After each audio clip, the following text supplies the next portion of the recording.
So yeah, I was actually really intrigued, and I actually went to one of your seminars and stuff.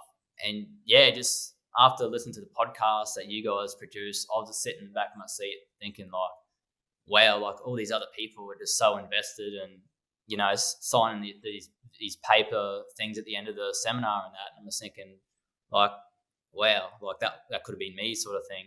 Yep. Can you sort of explain a bit more about being at that seminar and being able to sort of, you know, hover above the crowd essentially and just go, I know what's going on here now, and it's interesting to observe what's going on here because I know how it works versus someone who doesn't have that experience, you know, being caught up in the emotion of it. Can you talk to those people about how you navigated that?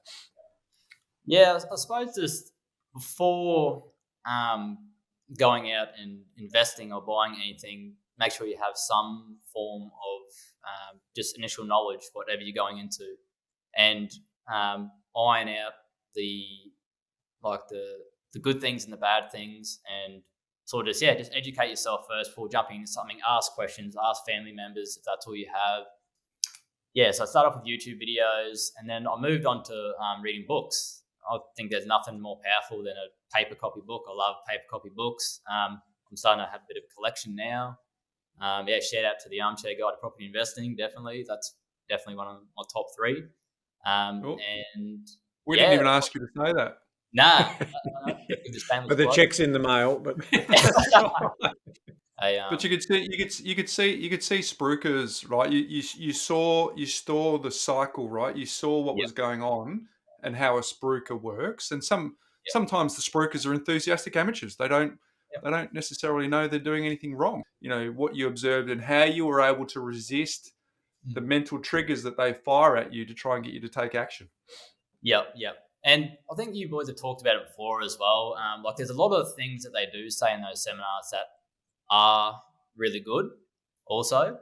But it's just that the 10%, which is the product that they're selling, which is the downfall. And then, I actually managed to go back to some YouTube videos from 2016 and this certain company uploads some of the properties that are for sale at the time off the plan. And I saw what they were offering the townhouses for off the market back 2016. And I look at it and I've searched them up now and they haven't even gone up that much at all.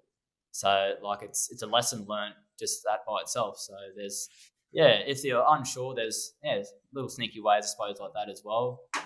That's